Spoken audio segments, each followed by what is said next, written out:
Bonjour à toutes et à tous, vous écoutez Lifetile, le podcast qui vous parle Build, Windows, Microsoft. Pour cet épisode 225, ils sont deux avec moi ce soir et il y a Florian. Salut Florian. Et Guillaume, ça va? Ça fait longtemps, hein? Oh ouais, ça fait quoi? Ça fait 15 jours? Ouais, quelque chose comme ça, je sais pas, le temps passe tellement vite que maintenant je sais plus. Il y a pas longtemps Windows Phone 7 est sorti, puis maintenant ça existe plus, je sais pas ce qui se passe. Une faille, t'inquiète pas, c'est juste une faille spatio-temporelle, on va trouver une solution. Et pour trouver une solution, on a Richard qui est là. Salut Richard. Salut tout le monde. Eh ben moi ça va bien, hein. J'ai rien de spécial à dire. Bon, ben, si t'as rien de spécial, je vous propose d'attaquer directement avec le premier dossier où on va parler Windows 11. Alors, première petite information, vous avez peut-être vu ça passer si vous vous intéressez à l'actualité Microsoft. Les futures versions de Windows 11 vont nécessiter l'utilisation d'un compte Microsoft et d'une connexion active à Internet pour activer votre Windows. Alors, ça, c'est pas encore pour tout de suite, c'est pour la version qu'on appelle 22H2, si je dis pas de bêtises, Florian, qui est pour l'instant sorti en Insider, et donc vous serez obligé d'avoir ces deux outils, donc la connexion et le compte Microsoft. Alors il y a une petite astuce qu'on connaît déjà. Si vous saisissez une adresse mail et un mot de passe qui ne fonctionne pas, vous allez avoir un message d'erreur et vous suffira de cliquer sur suivant pour configurer un compte local. Donc vous avez encore un petit palliatif, mais ça reste encore au stade de la bidouille, hein. Je pense que là, va falloir se décider à utiliser un compte Microsoft. Alors, je ne sais pas, Florian, Richard, quelles sont les raisons qui peuvent pousser quelqu'un sur Windows à ne pas utiliser de compte Microsoft? Enfin, j'arrive pas à voir l'intérêt de ne pas en avoir. Ouf, c'est les gens qui veulent pas avoir du tout de... Ils veulent utiliser Windows, par exemple, pour des jeux ou des choses comme ça. Ils veulent pas du tout avoir de relation avec Microsoft. Au-delà de ça, j'ai envie de dire, c'est simplement ça, je pense. C'est donner le minimum d'informations, oui. Bon, c'est ceux qui sont un petit peu parano. Après, qui est obligation d'avoir un compte Microsoft pour pouvoir se connecter. Bon, moi je dis pourquoi pas. Ce qui serait bien également, c'est ce qu'on avait dit les derniers épisodes, c'est de pouvoir switcher. C'est-à-dire de pouvoir dire que le compte qu'on utilise, là, c'est plus le compte perso, mais c'est le compte pro ou ce genre de choses, et que toute l'interface se mette en adéquation avec ça, quoi. Ouais. Bon, on verra bien ce que ça donne et comment ça sera accepté ou non par la communauté, hein. Ouais. Bah, de toute façon, honnêtement, c'est que je veux dire, il y a encore, ce sera jamais 100% obligatoire parce que il y aura toujours des appareils qui n'ont pas de connexion internet au premier boot, donc il faudra toujours pouvoir créer. Tu peux pas. Imagine un cas tout bête, t'es sur un PC que tu montes toi-même, t'as pas de driver réseau. Bah comment tu fais? Je veux dire, il faut bien que tu installes ton Windows quand même. Normalement, ton Windows est quand même capable de gérer un pilote réseau générique, et même si ta connexion Internet n'est pas optimale, tu devrais avoir une possibilité de te connecter. En théorie, mais il y a toujours des cas où ils pourraient ne pas l'avoir. Donc bon, ils vont pas se couper ils vont pas empêcher quelqu'un d'installer Windows. Ils vont pousser un maximum contre Microsoft, mais je pense pas qu'ils bloqueront un compte local. Mais je pense que c'est pour ça aussi que l'astuce du mail erroné fonctionne. Oui, c'est parce qu'ils ont pas le choix en fait, oui. Ils font tout pour que les utilisateurs se sentent obligés d'avoir ce compte Microsoft. Après, c'est pareil sur Android, je crois, non? Quand tu démarres, ils te demandent ton compte Google. Ouais. Ah oui, t'es obligé? T'as pas le choix? Je crois que tu peux faire ça aussi, hein. Si tu mets non, je sais pas quoi, tu peux... Enfin, si tu oui, mais t'as plus accès au Play Store, t'as plus accès à plein de trucs. Oui, tu perds quasiment tout, bah oui. Oui, puis c'est vrai que t'as tellement d'avantages. Tu as accès, je veux dire, aux fonctions de téléphonie, tu as accès peut-être aux data par ton navigateur, mais c'est tout. Mais bon, c'est pas le sujet. Est-ce que je vous propose de continuer et de passer sur le bureau? Oui. Oui, ok. Alors quelque chose d'énorme, c'est une évolution du bureau de Windows 11 qui se veut plus personnalisé, plus interactif. Alors Microsoft propose aux insiders d'utiliser les nouveautés comme la barre de recherche intégrée au bureau. Voilà, et Microsoft aimerait également aussi proposer bientôt des widgets directement sur le bureau comme le proposait Windows Vista ou Windows 7. Et bien sûr, ces deux options seraient normalement désactivables facilement. Est-ce que ça c'est quelque chose qui vous attire tous les deux? Non. Non, parce qu'on a déjà eu l'essai avec Vista où on avait la possibilité de rajouter des widgets sur le bureau.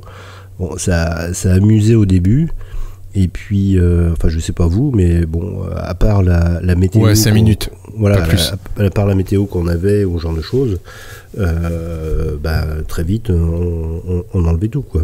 Et je parle pas des Madame Michu qui ont leur bureau qui est encombré de documents, de folders, d'images, etc. où de toute façon on voit même plus le fond d'écran. Donc rajouter en plus des widgets là-dessus, on verra plus rien, quoi. Je suis complètement d'accord avec toi.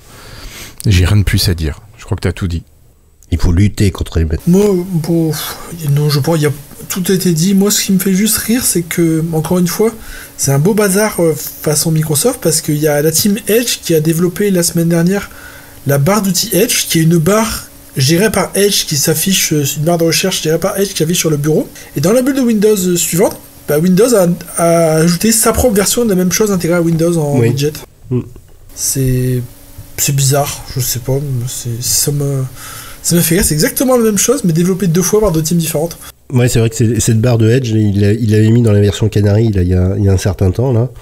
Et pareil, je l'avais testé et puis je l'ai vite supprimé, quoi. Après, moi, ça me rappelle un peu Android dans l'apparence, tu sais, parce qu'on a Google, mais aussi une barre de recherche Google en plein milieu de ta page quand tu as un téléphone Android tout neuf. Je trouve que ça ressemblait un peu à ça dans le fonctionnement, alors pourquoi pas, je me dis après, bon... Moi, je t'avoue que c'est le genre de fonctionnement que j'enlève d'entrée. C'est dans la version Insider, donc ils mettent ça pour tester, et puis ils vont voir si justement dans leur télémétrie, ils voient que tout le monde le désinstalle au bout de 5 minutes, ils vont dire, bon, c'est peut-être pas une bonne idée, quoi. Enfin, ça, c'est la version optimiste des analyses de la télémétrie.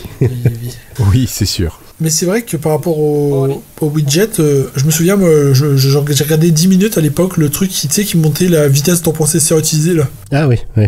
Je me souviens de ça, tu regardes ça pendant 10 minutes, puis après tu l'enlèves, puis tu reviens plus jamais, c'est typiquement ça. Quelque chose à rajouter ? Non. Bon, allez, on passe donc aux applications sur PC. Alors, c'est une annonce encore qui vient de cette build, hein, tu me corrigeras Richard si je dis une bêtise, c'est que vos applications qui viennent du store pourront être restaurées de la machine A vers la machine B. Par exemple, vous changez de PC, soit vous en avez plusieurs, soit vous en avez un nouveau par exemple qui remplace l'ancien, eh bien il sera possible actuellement pour les insiders Windows 11 de choisir de restaurer l'état de l'application sur l'ordinateur B, donc le nouvel ordinateur, pour mettre exactement ce que vous aviez sur l'ancien ordinateur. Et donc la transition est beaucoup plus facile pour passer d'un ordinateur à un autre. Voilà, donc ça je trouvais ça assez sympa, soit quand tu as 2 machines, 2-3 machines, ou bien quand tu changes de machine, ça t'évite de reparamétrer pas mal de choses, de reconfigurer tes applications. Donc je sais pas si comme moi, vous, c'est quelque chose que vous appréciez, ce genre de fonctionnalité. Oui, alors je crois qu'il faut préciser, je crois que c'est que les applications qui ont été installées via le store. Oui, je l'ai précisé au début, tout à fait. Ouais. Et donc, mais la bonne nouvelle, c'est que maintenant avec le Microsoft Store, on peut installer des applications Win32 comme Word, Excel ou Visual Studio ou WinZip ou ce genre de choses. Et donc, ces applications sont également concernées, quoi. Donc tu peux, moi je sais que j'ai un ami là qui s'était fait une petite, un script avec Winget, donc qui permet de faire aussi l'installation des applications, donc qui est tout en ligne de commande. Ça c'est un peu pour les tordus, quoi. Mais donc il s'était fait tout un script avec l'ensemble de ces applications qu'il avait installées sur son ordinateur, et quand il changeait d'ordinateur, il relançait ce script, et donc ça réinstallait toutes ces applications avec Winget. Donc là, il n'aura plus besoin d'avoir à se taper son script et à le mettre à jour au fur et à mesure qu'il va installer des applications, puisque ce sera Windows qui le fera directement pour lui, quoi. Si bien sûr il a installé Windows avec un compte Microsoft. Ok.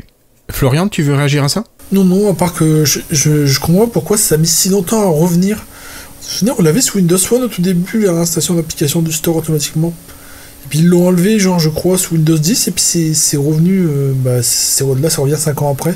C'est un peu bizarre quand même, hein. Des fonctionnalités de base qui s'en vont, qui reviennent, trucs comme ça, c'est... Ouais, il faut ce qu'il faut. Hein. Alors, si on parlait un petit peu, cette fois-ci, Richard, de l'arrivée de l'Amazon App Store en France. Oui. Donc d'ici la fin de l'année, on va enfin pouvoir bénéficier des applications Android sur son Windows 11. Donc comme on le sait, les applications Android seront accessibles uniquement celles qui sont dans l'Amazon App Store. Et donc, pour l'instant, c'était qu'aux États-Unis, je crois, où il y avait cette possibilité-là. Et donc, d'ici la fin de l'année, on pourra enfin en bénéficier en France. Donc voilà. Alors, ce qui est également à noter, c'est que le Windows Subsystem pour Android, donc la machine qui permet de faire tourner les applications Android sous Windows 11, va passer elle aussi pas la toute dernière version, mais la version 12.1 d'Android. Donc on est très proche je crois qu'actuellement on est à la 13, mais la 13 est installée pas sur toutes les machines. Donc on a vraiment un suivi des mises à jour des versions d'Android. La 13 est en bêta. La 13 est toujours en bêta. Ouais, je ne savais plus si elle était sortie ou pas. Ouais, donc c'est bien ce que propose Microsoft là. Oui, c'est la dernière version stable. Ouais, donc comme ça, on pourra enfin, avec la toute dernière version d'Android, bénéficier des applications de l'Amazon Store. Je ne sais pas si vous allez vous précipiter dessus. Pour tester, oui. Oui. Forcément. Mais est-ce que je l'utiliserai au quotidien ? Pas sûr. Après, ça prend à peu près 25 secondes d'installer le Play Store, et ce qui est quand même beaucoup plus utile que l'Amazon App Store, donc je pense que c'est surtout ça qui est important. C'est clair. Alors moi, si tu veux, je me vois bien utiliser ça pour le boulot. Tester l'application du boulot, éviter de prendre mon téléphone, le faire sur l'ordinateur, ça sera plus rapide. Voilà. Mais si c'est pas, vu qu'on n'a pas notre application sur l'App Store, l'App Store d'Amazon, comme tu dis, je préfère installer le Play Store de Google si c'est possible. Et j'ai un peu l'impression quand même que même Microsoft et Google laissent un peu faire, parce que techniquement Google pourrait bloquer, si vous voulez, les connexions depuis le système Android, il pourrait détecter ça assez facilement. Et Microsoft, il y a quand même toutes les accroches qui sont là pour installer le Play Store en 2 secondes, et ça tourne parfaitement, et il sait utiliser le système Android à la perfection derrière. Donc t'as l'impression qu'il y a un peu une sorte de... Légalement, on n'a pas le droit de le mettre, mais que tout le monde ferme bien les yeux, que ça tourne assez bien cette affaire. Ouais, ça arrange tout le monde, quoi. C'est clair. Il y a un bénéfice réciproque, sûrement. Ok. Peut-être, oui. Bon, mais on passe à la suite. Un premier morceau qui sera un petit peu plus intéressant, c'est One Outlook. Alors, One Outlook, tu nous en avais parlé un petit peu, Richard. Tu as teasé un petit peu et tu as critiqué un petit peu la sortie de cet outil, j'ai vu sur Twitter. Oui. Est-ce que tu pourrais nous en parler, s'il te plaît ? Jusqu'à présent, quand on voulait utiliser un logiciel qui permettait d'accéder à ses mails avec Microsoft. On avait, et puis son calendrier, on avait Calendar, on avait Courrier, on avait la version Win32 de Outlook, et puis on avait également une version sur le web d'Outlook, la version web. Et donc depuis 1 an et demi, je crois, ou 2 ans, ils ont décidé de n'avoir plus qu'une seule version. Et donc qui serait déployé via le Windows Store, et donc une seule version qui serait qui en plus adopterait les standards de Windows 11 au niveau design, et donc qui serait a priori bien meilleure. Donc elle a été depuis 15 jours, je crois, juste après notre dernier épisode, ils ont lancé la bêta qu'on a pu télécharger. Moi, je me suis précipité dessus, donc pendant 3-4 jours, je ne pouvais absolument pas l'utiliser. C'est-à-dire que j'avais la souris qui avait autant d'énergie que mon chien en fin de journée par une chaleur de 40 degrés. Donc, c'était assez pénible. Et puis tout d'un coup, un jour, je l'ai relancé, et puis là, ça allait comme sur des roulettes. Et c'est vrai que maintenant, je n'utilise plus que celle-là. Elle se lance vite. On a toutes les fonctionnalités, notamment, je pense aux fonctionnalités de recherche de Outlook Web qui étaient bien plus évoluées que celle qui était la version Win32. Donc, il y a plein d'autres astuces comme ça qui sont utilisables à l'intérieur, qui sont vraiment intéressantes, quoi. Alors, est-ce que tu as justement quelques petites astuces qu'on pourrait trouver dans cette version One Outlook ? Alors, j'ai pas fait tout le tour, mais bon, par exemple, dans une page, dans un mail, un calendrier, on peut rajouter une personne juste en tapant arrobase, enfin comme on fait habituellement par exemple dans Facebook ou dans Twitter, arrobase suivi du nom de la personne et automatiquement ça le rajoutera. Pareil pour un fichier. Qui est situé par exemple sur votre OneDrive, vous pourrez mettre comme ça un lien vers votre fichier.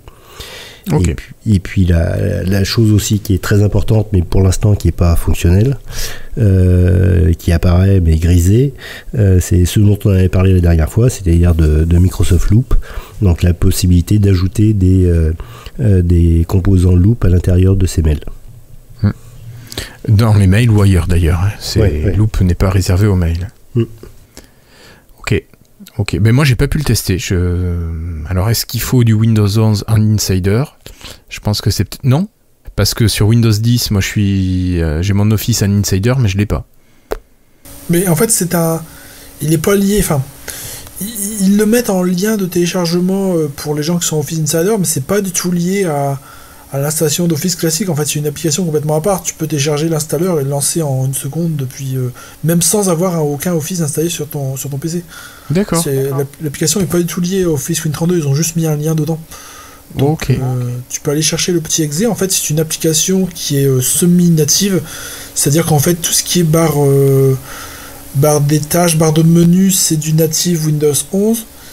Et dedans, ça utilise des fenêtres WebView pour afficher la version web améliorée, on va dire, qui s'intègre un peu plus. Et je trouve que moi, pour avoir comparé avec la PWA, qui est la version web pure dans une fenêtre web, ça va plus vite et c'est plus ça scale mieux. On sent que quand on scrolle dedans, on sent que c'est un petit peu plus natif, que c'est un peu plus évolué. Donc je trouve que c'est une bonne base pour partir. Après, bon. Il y a des manques de fonctionnalités parce que ça reste la version web, et la version web elle n'a pas toutes les fonctionnalités de la version Win32. Donc bon, ça c'est par exemple tout ce qui est gestion des contacts, des choses comme ça. Ce qu'on a, c'est la page de contact de la version web, c'est pas la page de contact de la version Win32, et sur la version web, on sent qu'on bouge les contacts en ligne en fait. Tandis que la version Win32 a une version synchronisée des contacts qu'on bouge en local. Je sais pas si vous voyez la différence, c'est ce que je veux dire. Oui, c'est que ça va beaucoup plus vite au niveau des contacts quand tu les gères sur la version Win32. Et après, une fois que c'est fait, ils synchronisent. Et ils synchronisent pas en temps réel. Non, ils synchronisent pas en temps réel, non. Mais justement, dans la version web de Outlook, depuis des années, il y a une erreur, il y a un bug où si tu bouges plus de 50 contacts à la fois, ça plante. Et ça marche avec la version Win32.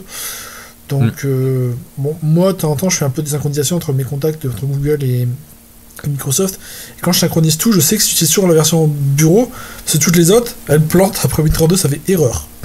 Ça fait 2-3 ans que ça dure. Bon, peut-être qu'un jour ils le corrigeront. Ouais. T'as pensé à leur signaler parce qu'ils l'ont peut-être pas testé chez eux de leur côté. Bon, honnêtement, je me suis dit que le système de contact Microsoft il est à l'abandon. Je crois que bon, depuis la fin de Windows Phone, je crois que plus personne garde ses contacts chez Microsoft quasiment. C'est triste. Mais moi, je les ai encore. Ouais. Mais bon. Dernier.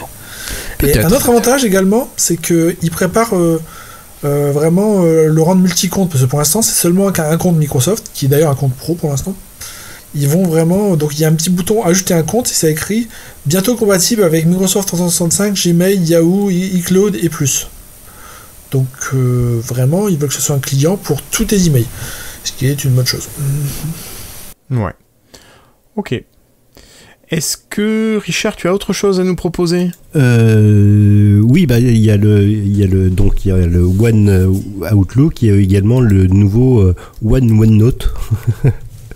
Ça fait pareil, trop de One, là, je trouve. Oui, ça fait beaucoup de One. Donc, pareil, il y avait deux versions. Il y avait la version UWP de OneNote, qui a plus ou moins disparu, je crois, et puis la version Win32 aussi de OneNote. Et non, elle n'a pas disparu, la version UWP. Hein. C'est celle que tu as sur le store qui marche très bien. Ça s'appelle pour Windows 10 sur Windows Phone. Oui, tout à fait. T'es taquin, toi. Ouais, bah écoute, elle est pour Windows tout court. Ils auraient pu enlever le 10 et 11, mais bon, allez. Ouais. Donc, de la même façon, ce qui est une bonne chose, hein, ils veulent réunifier tout ça et n'avoir qu'une seule application à gérer. Et donc, ça y est, ils ont lancé la bêta cette semaine, je crois, ou la semaine dernière. Alors je suis pas un fol utilisateur de OneNote. Je crois qu'il y a eu des améliorations côté tactile qui ont été faites. Je suis incapable de dire si c'est vrai ou pas. Mais bon, vous pouvez toujours essayer.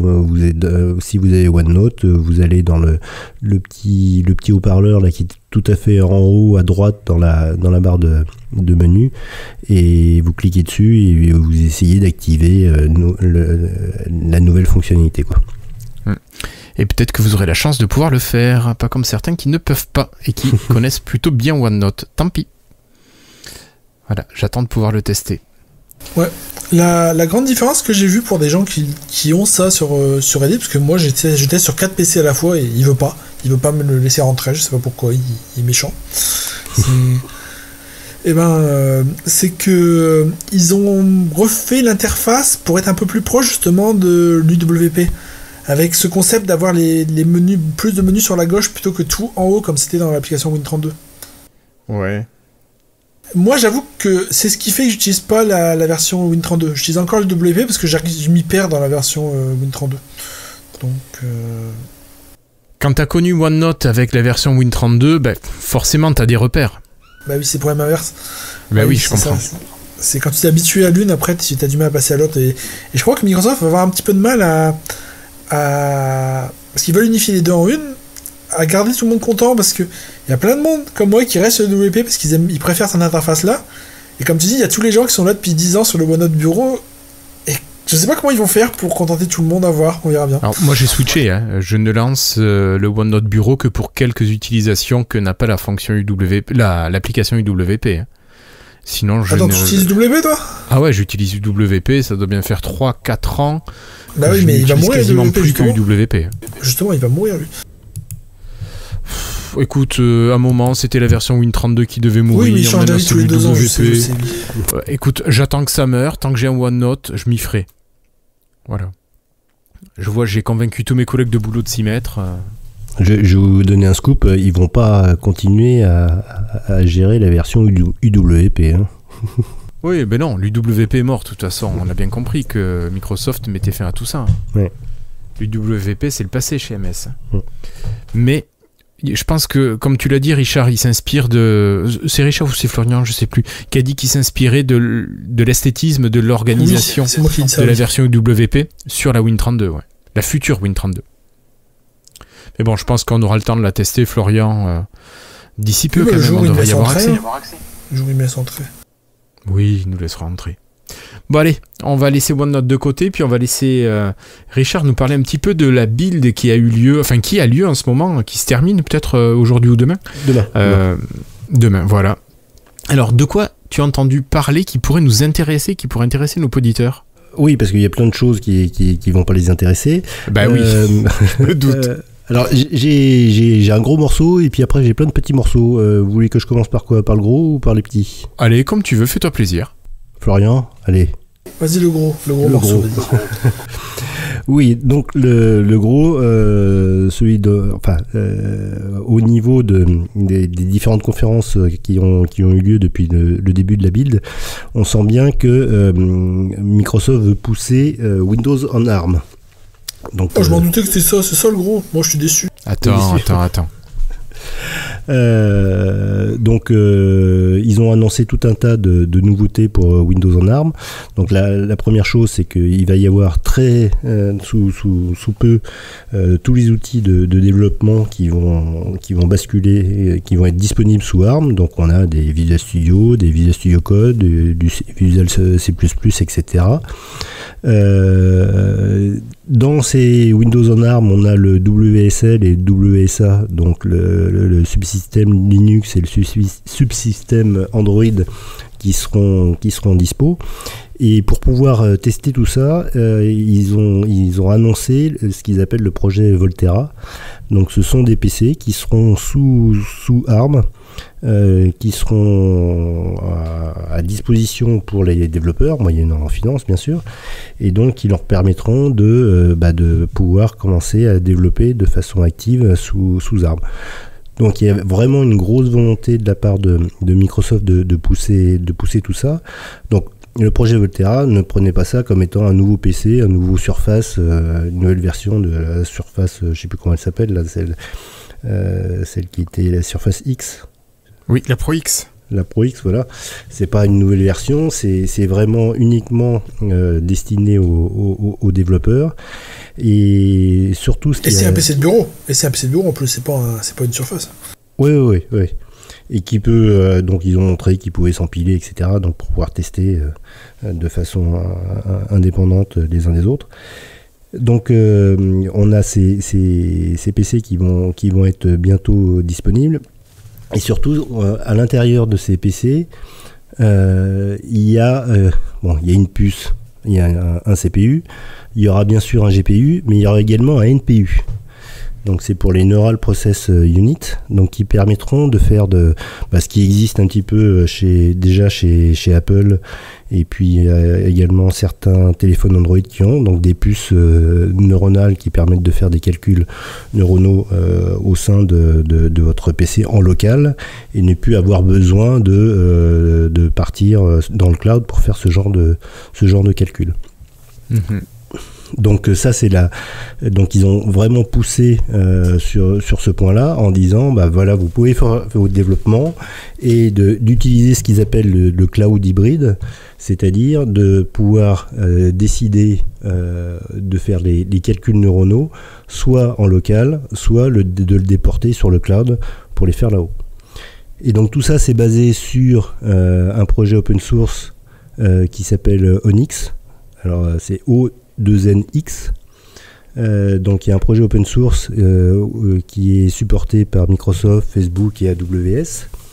Il y a même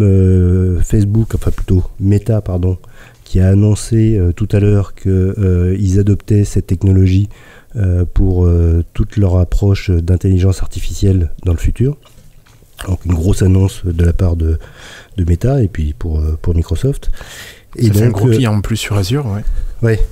Et le gros avantage, c'est que ça permet, si tu veux, c'est donc le projet Onyx, ça permet au niveau de l'intelligence artificielle de gérer tout ce qui est communication, échange entre les différents acteurs, j'allais dire, qui permettent de faire tourner votre intelligence artificielle. C'est-à-dire, par exemple, vous voulez faire un calcul, de reconnaissance de chat sur une image, et vous pouvez très bien dire est-ce qu'il y a une puce NPU qui est sur mon ordinateur? Si oui, je vais l'utiliser pour faire ce calcul. Sinon, à ce moment-là, est-ce que j'ai une carte graphique GPU Tensor de Nvidia? Donc je vais l'utiliser, et sinon, allez hop, je vais faire le cloud Azure. Et tout ça, c'est des protocoles qui sont reconnus par tout le monde et qui sont interopérables. Ok. Côté ordinateur Windows en ARM, il n'y a pas eu d'annonce, mais comme on sait qu'il y aura pas de puce véritablement performante de la part de Qualcomm avant 2023, donc on a encore une petite année avant d'attendre, quoi. Puis de toute façon, la Microsoft nous aurait dit vous attendez 3 ans si vous voulez utiliser cette techno pour être sûr qu'elle perdure. Mais ça fait déjà plus de 3 ans, non? La première génération, elle date maintenant des Windows ARM. Ouais, mais non, mais c'est une nouvelle génération, tu repars pas à zéro là. On n'y arrivera jamais si tous les ans on repart à zéro. Ouais. Non, mais il y a une chose qui est sûre, c'est qu'ils ont vraiment poussé très fort pendant cette build sur cette technologie là. Okay. Déjà, avoir toute la chaîne de développement disponible 100% ARM, c'est un gros truc. Ouais. Parce que jusqu'ici, tu pouvais pas développer nativement sur ARM. Je pense que tu devais... comment ça marchait d'ailleurs? Tu pouvais émuler pour faire un test, ou tu devais... je sais pas, je ne suis pas du tout intéressé. Donc, Enfin bref, mais en tout cas, j'imagine que pouvoir faire ça en natif sur une machine ARM, ça doit être beaucoup plus efficace. Oui, puis tu peux imaginer justement avec leur ce qu'ils présentent, ce qu'ils voient le PC du futur. Enfin, quand ils disent le PC du futur, c'est pour l'an prochain. Ils les voient tous équipés de ces puces NPU pour pouvoir faire des calculs en local. Donc tu peux très bien imaginer d'avoir, je sais pas moi, par exemple, tu as une tablette qui est en ARM. Tu te balades dans les sous-sols de ton bâtiment et tu fais de la reconnaissance, pas faciale, mais enfin de la reconnaissance d'objets, etc., sans avoir besoin d'avoir une connexion Internet. Ça se En fera. fait, imagine un truc, t'as un bon PC fixe, t'as un PC portable un peu plus léger, tu pourrais jouer en streamant un peu les ressources de ton PC à distance, un peu. Ouais. Enfin, c'est pas streamer le jeu comme on peut faire actuellement, mais carrément streamer juste le composant dont t'as besoin. Ouais. Ah, c'est pas mal, vraiment, ce concept-là est pas mal, vraiment. Et puis en plus, on a tous des téléphones un peu surpuissants maintenant, même souvent trop puissants pour ce qu'on en fait. Ils peuvent être utilisés pour pas mal de choses là-dessus aussi. Je sais pas si ce serait possible, imaginable d'utiliser. Je verrais ça de manière beaucoup plus intéressante, Florian, ce que tu décris, que les PC avec ces puces neuronales. Après, tu t'imagines te balader avec ton PC portable. Oh tiens, y a un truc, je vais ouvrir mon PC portable et le mettre à l'envers pour voir s'il fait une reconnaissance de quelque chose. Non, mais une tablette. Ouais, enfin, ouais. Si, une tablette par exemple. Moi, j'y crois pas, ce genre de truc pour l'instant. Moi, je sais que j'ai fait un projet pour une société qui s'occupe d'héberger les avions, si vous voyez ce que je veux dire. Et donc, ils ont plein de câbles de partout sur les pistes. Donc, on avait un système qui permettait d'enregistrer et de cartographier tous ces câbles. Et il y avait un projet d'ajouter au sein de l'application la possibilité du gars qui se déplace avec sa tablette sur le site, et à un endroit, il ouvre le coffre où il y a les câbles, et il fait juste une photo, et ça lui permet de voir s'il est en conformité par rapport à ce qui est prévu. Donc il y aurait une reconnaissance des câbles en disant là c'est un câble de 38 de diamètre, un câble de 40, etc. Donc c'est bien conforme à ce qu'on s'attend, quoi. Ouais, mais au niveau pro, toi tu le penses tout de suite, au niveau pro, effectivement, au niveau pro, il y a des utilisations et du matériel. Oui, moi je parlais au niveau sur les pistes d'aéroport, je la vois pas. Mais non, mais au niveau grand public, tu te dis, est-ce que toi, dans la vie de tous les jours, tu te balades avec ton ordi portable? Je suis pas sûr qu'il y ait beaucoup de gens qui fassent ça, quoi, même en télétravail. Et puis tu vas pas l'ouvrir dans la rue quand c'est vraiment un ordi portable. Tu serais plus ou moins ridicule quand même. Oui, mais le device, la Surface, qui était l'intermédiaire entre le Surface Duo et la tablette, là, comment il s'appelait La Neo. Oui, c'est la Neo, oui. Ouais. Ça peut être ce genre de choses. Ça peut être ça, ouais. Mais après, comme dit Florian, si nos téléphones portables ont ça serait bien qu'il y ait une hybridation du PC et du smartphone pour qu'ils coopèrent pour travailler ensemble. Ah bah, de toute façon, si tu vas un peu sur le site de Nix, là, ils ont un site GitHub, et puis ils ont un site un petit peu plus professionnel. Il y a beaucoup de documentation, et tu verras que de toute façon, c'est un projet open source, il est indépendant de la plateforme. C'est-à-dire que c'est aussi valable pour iOS que pour Android, que pour Windows. C'est uniquement des protocoles. Et tu as un certain nombre d'outils supplémentaires qui sont fournis. Par exemple, tu as un outil qui te permet vous savez, l'intelligence artificielle, ça travaille à partir de modèles. Oui. Et donc, vous avez les tensors là, de NVIDIA.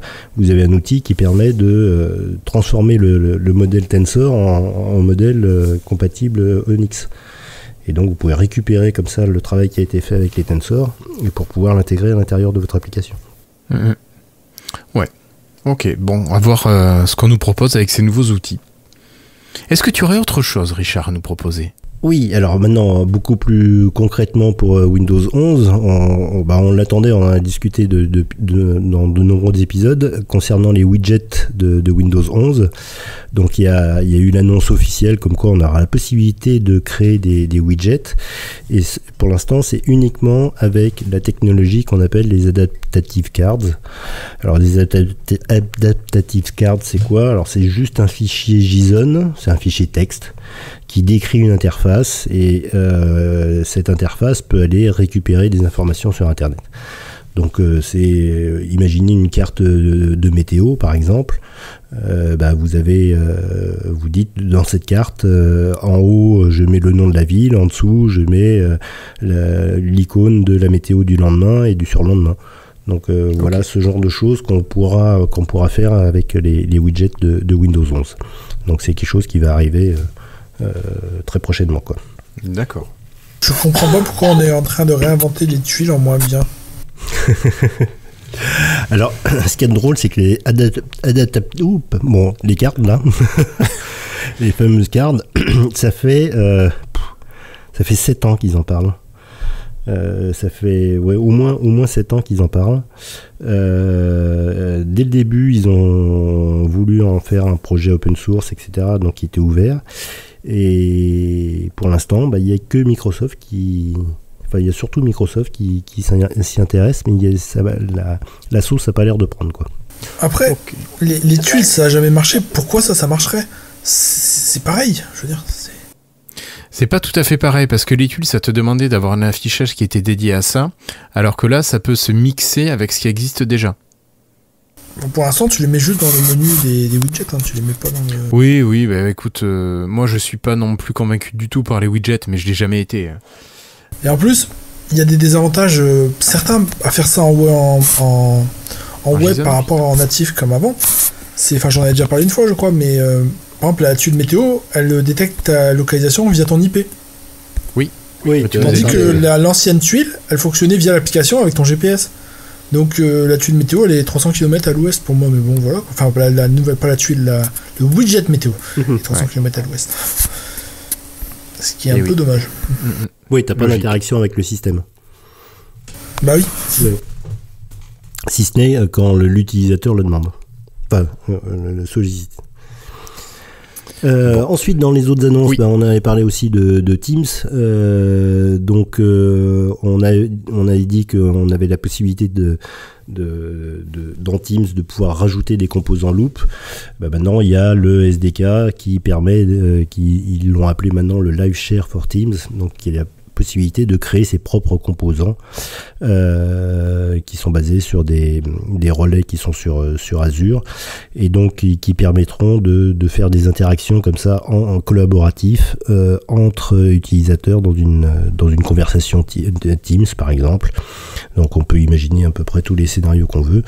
Donc ça c'est vraiment c'est pour montrer que Loop ce sera la solution proposée par Microsoft, mais il laisse la possibilité à d'autres entreprises de pouvoir créer ses propres composants, quoi. Ok. Ensuite, PowerPage.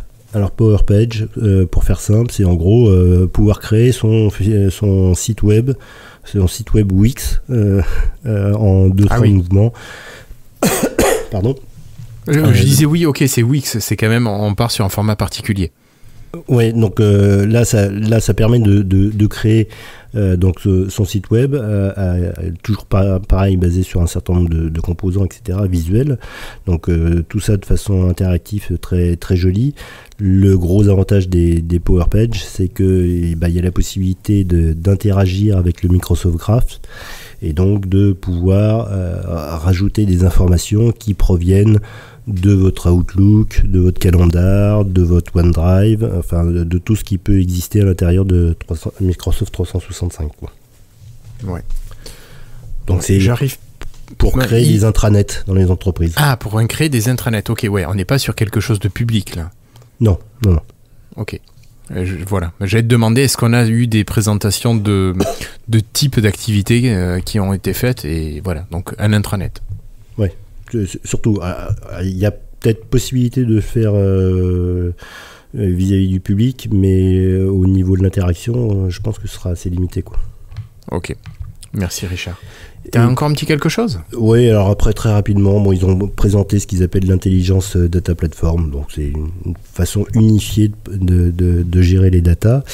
Les DevBox, ça c'est pour les développeurs. Et puis une toute dernière chose, ils ont montré Codex, là il y a 2 heures. Donc si vous voulez, Codex c'est quoi ? C'est basé sur OpenAI. Je ne sais pas si vous connaissez. Donc la société qui appartenait à Elon Musk, il me semble, et que Microsoft a racheté il y a quelques années. Donc c'est eux qui sont à la base de comment il s'appelle la super intelligence artificielle. Bon, je me souviens plus. Enfin bref. Et donc ils ont fait une démonstration avec Babylon.js qu'on connaît bien puisque c'est David Catul qui est à la base de ça. Et donc, en gros, vous voyez une interface où la personne dit, textuellement parlant, enfin, avec la voix, dit, dessine-moi, montre-moi le système solaire avec des étoiles derrière. Et à ce moment-là, il construit dynamiquement tout le système solaire. Donc il rajoute les différentes sphères qui correspondent aux étoiles, aux planètes. Il les positionne les uns par rapport aux autres. Il met des étoiles derrière. Après, il lui demande de l'animer. Il l'anime. Et tout ça derrière, il peut récupérer. Il génère automatiquement le code destiné à Babylon.js, et il peut le récupérer et puis après le mettre dans son application. Donc c'est l'utilisation, si vous voulez, c'est pire que du no-code, c'est-à-dire que vous dites voilà ce que vous voulez que votre code fasse, et il l'écrit pour vous. D'accord. Et c'était des mock-ups qui ont été présentés, ou c'était vraiment une utilisation réelle? Alors, la build, ça a été que des vidéos préenregistrées. Ok. À part les interactions en direct, etc. Mais globalement, moi, la plupart des vidéos que j'ai vues, ce sont des trucs qui sont enregistrés. Donc on voit le gars qui est assis dans Microsoft Garage et qui fait cette démo. A priori, ça fonctionne. Hein. Ouais. Et ce sera à la disposition de tout le monde très prochainement. Ok. Est-ce que tu retiens, toi, quelque chose là-dedans qui pourrait être vraiment rapidement à la destination de Monsieur et Madame Tout-le-Monde? À destination de Monsieur et Madame Tout-le-Monde, non. Mais on voit quand même la tendance générale de Microsoft avec justement ce qu'on disait au début, cette poussée vers ARM. On avait l'impression, parce que ça fait quand même un certain temps qu'ils en parlaient plus véritablement, là ils ont mis le paquet dessus, quoi. Ok. Donc peut-être aussi des appareils dans un futur proche qui seront plus pratiques à utiliser avec des puces ARM? Ou est-ce que la puce ARM va détrôner la puce Intel et la puce AMD? Non, contrairement à Apple, ils vont continuer à avoir les trois en parallèle, mais ils veulent oublier personne, quoi. Ok. Florian, tu as un petit retour à faire sur cette présentation de build? Non, pas particulièrement. Bon, il y a pas. C'était pas le truc du siècle, quoi. Bon. Après, toi, en tant que développeur, Richard, est-ce que c'est une année que tu as trouvé intéressante, ou tu t'es senti concerné, ou pas tant que ça?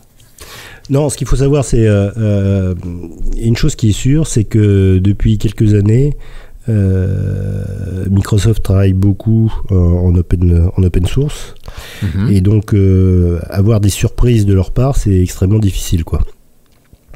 Donc la plupart des annonces qui ont été faites, on les connaissait déjà avant, hein, quand je vous parlais de Loop et de genre de choses, on le savait bien avant. Bien sûr. Tout ce qui est Power Page, des widgets, etc., on savait un petit peu comment ça allait se faire. Ce qui a été véritablement un petit peu la surprise, c'est le projet Volterra.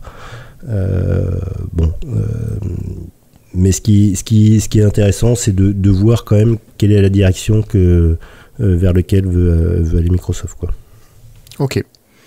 Merci beaucoup, Richard. Florian, je t'entends faire du bruit. Est-ce que tu veux réagir? Non. Non. Tu nettoyais ta surface, juste. Exactement. Non, je relisais toutes les news de la bulle pour essayer de trouver quelque chose, pour essayer de revoir ce qui m'avait plus marqué. J'ai envie de dire que limite la fonctionnalité la plus intéressante pour moi, ça reste le fait qu'on peut restaurer les applications store automatiquement, parce que à chaque fois, moi aussi j'ai un script que je mets à jour non-stop que pour tout réinstaller tout le temps. Donc c'est bien pratique qu'au moins ça va être automatique maintenant. C'est clair, c'est vraiment la petite fonction. Enfin, la petite. Je suis pas sûr que ce soit si petit à faire, hein, pour récupérer tout de manière sécurisée et transférer d'un ordi à un autre. Ça vient du store, c'est pas compliqué. Hein. Oui, je n'en sais rien, je suis pas développeur. Hein. Mais c'est la fonctionnalité que je trouve quand même super intéressante, qui peut te servir assez régulièrement. Surtout si, comme toi, on a tendance à réinitialiser sa machine souvent. Ouais, tout casser tous les 3 jours, c'est ça. C'est ça. Voilà. Est-ce que... Non, alors il n'y a pas de partie Xbox aujourd'hui, pas de partie jeux vidéo. Et non, Florian, et non, il n'y en a pas. Donc est-ce que vous voulez parler d'une petite dernière chose, ou est-ce qu'on clôture cet épisode 225 ? Moi, j'ai rien de spécial. J'ai déjà bien parlé, je trouve. Oui, tout à fait. Ouais, c'était ton épisode. C'est sûr que c'était toi qui étais le plus à même de suivre et d'apprécier ce qui a été présenté à Build. Vu que tu avais le recul nécessaire pour faire du tri et présenter ça à tout le monde, nous y compris. Dans les petits trucs intéressants que j'ai remarqué au fil des dernières semaines, bon, je pense que c'est pas très important, mais il pousse vraiment Clipchamp de plus en plus maintenant. Je sais pas si vous avez vu ça. Oui. Même si tu vas dans vidéo éditeur, il te dit non, maintenant on a Clipchamp, il faudrait mieux d'aller là. Ouais, mais ça serait bien qu'on puisse discuter avec quelqu'un de chez Clipchamp pour voir comment ça s'est passé ce rapprochement. Oui, c'est en cours, Ouais, et vraiment... Il m'a dit ok, mais après je lui dis quand, et puis après il m'a plus répondu. C'est le problème. Problème de la date. Donc le dernier message que je lui ai envoyé, c'est tu boudes ? D'accord. Alors juste pour que vous soyez au clair, c'est juste que Richard connaît la personne qui est responsable de Clipchamp. Donc c'est l'occasion pour nous d'échanger, d'avoir un invité. Ça fait très longtemps que l'on n'a pas eu d'invité. Donc pourquoi pas ? Oui. On va voir. Il a un agenda qui est très chargé. Donc, ouais, on essaiera de se caler en fonction de ce qu'il nous propose. Okay. Pour faire les icônes, tout ça. C'est ça. Le thème sonore. Bon, Richard, merci beaucoup pour ton support et ton aide sur cet épisode d'aujourd'hui. Florian, merci beaucoup pour tout l'habillage sonore que tu as donné aujourd'hui grâce à ta surface. Oui, et pour pas m'être endormi, c'est bien. Et pour ne pas t'être endormi, je le reconnais. Allez, merci à toutes et à tous. On se donne rendez-vous normalement dans une quinzaine de jours pour de nouvelles informations et sûrement on parlera de jeux vidéo cette fois-ci pour faire plaisir à Florian. Je suis sûr que ça va te manquer pendant 15 jours. Oui. Allez, au revoir Richard, au revoir Florian, salut tout le monde. Ciao. Salut.